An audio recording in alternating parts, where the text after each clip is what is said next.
Hey everybody, it's Jason Blaha here, and once again it is time for my client Michelle's vlog. And of course, we're back to doing a standard conjugate template for her, uh, with the caveat that we do a fairly low exercise selection for max effort work. But we're back to max work, speed work, bands, all that stuff. And she does well on it. So we started the week off with a closed grip bench press. She got a nice 155. Then, of course, I take her over to pause benching. All right, we get our pause benching work in. Again, a little wider grip here, working on the chest because chest is still always the weak link for her, right? Because of all the time of closed grip benching, and then getting her shoulders and things healthy enough to do this in incline. It's left her pecs lagging. She's all tricep on the bench press. And of course, that created a whole nother issue. I had, you guys saw the thing I put up her picture the other day and on Facebook, and it created, people who came in, and there were guys even saying stuff like, well, there's women who have big, massive triceps that pop out aren't attractive, and they're like, but she doesn't have all that. And then you watch her tricep strength, and it's like her triceps are stronger than the average man's. What are we talking about? And I think what people forget when you see a lifter like Michelle, this is what an elite strength athlete looks like who is completely drug-free. Okay, this is what they tend to look like. Okay, there's a difference.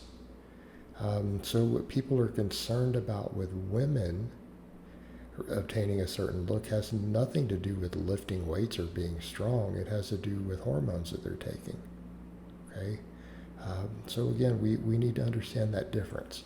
And I want a lot of the women who chime in and watch, look at the physique you see on Michelle. This is a strength athlete. This is what a strength athlete looks like. Okay? She deadlifts over 300 pounds. She squats almost 300 pounds. Right? She does a lot of cardio. A lot of it's sled work and things like that. So we do the hardcore stuff. But her training week here, as far as the max effort goes, pause benching, incline benching, JM presses, rows. And we do a little bit of band press downs just to keep those tendons healthy, right? Because of all the JM presses and stuff we do. Pretty straightforward. And in this vlog, because we have brevity issues, I'm going to do a lot of her ab work in separate reels and shorts. For the week, and I'm not going to put all the work in for the max effort because I try to keep these under 10 minutes, and just her supplemental work on max effort days takes up most of our time. So for the dynamic days, just know that we do pretty much almost identical work, right? There's not a lot of difference other than the max work and speed work is different. Supplemental work, very, very, very similar. Right, very similar. Also looking forward to her here coming up next month. We may be getting a new phone for her, which will help with the recording quality, right? Because we've run into a lot of issues with Messenger, and when she uploads them through different platforms, it's clear we can't figure out what's causing this. It's been a while because I look back the old footage, we had great clarity on these without this weird haze or filter it's applying. But it's something to do with Messenger, because all my clients send me stuff through Messenger. It's the fastest, easiest way for me to do it. So I don't know what's up with that.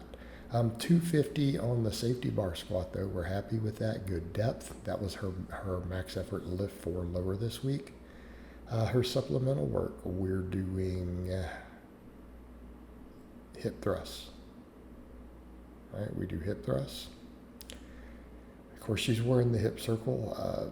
I'm not a fan of those, but if she wants to wear them, I'm fine with it. It's not going to detract from the lift. But for those who will ask, because my lifters want to do certain things and they try things, they'll ask me, is this what you endorse as a coach? And it's like, no, I don't. I don't think they do anything at all. Just my opinion, right? Biomechanically. I don't think they're going to interfere. I don't think they're harmful, right? I just don't believe in them.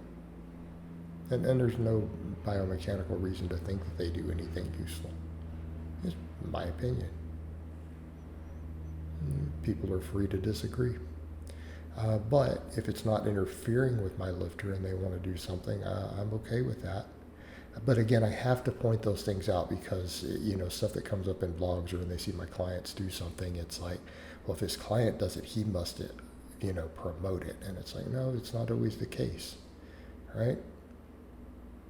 Not always the case. So, split squats. She gets a lot out of these. Of course, she's counting out her steps. She's already figured that out. For those who are asking what she's doing there, she's determined how far away in terms of steps she needs to be to get the best angle on that box. And so she's just counting her steps out there. And I just now caught that in the thing. It's immediately obvious what she was doing. But that's the thing with these. Once you find your groove, these are a great exercise. Finding your exact balance can be a little tough. Finding your exact distance from a box can be a little tough so that you can get the ranges of motion that you want. But once you get those down, this is actually a very good exercise. Split squats in general can be a phenomenal leg builder. I've done them in the past, right? If I ever need to bring my quads up quick, throw these in with some belt squats, combine those two together. Quads will blow right up. All right.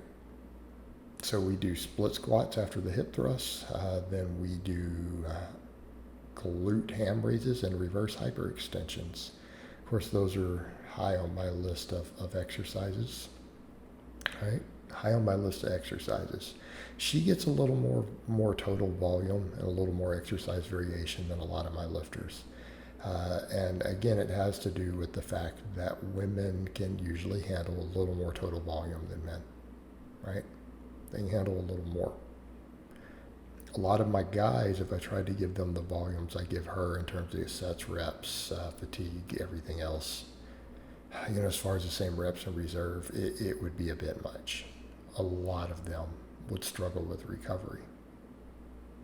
Okay, so always put that in context.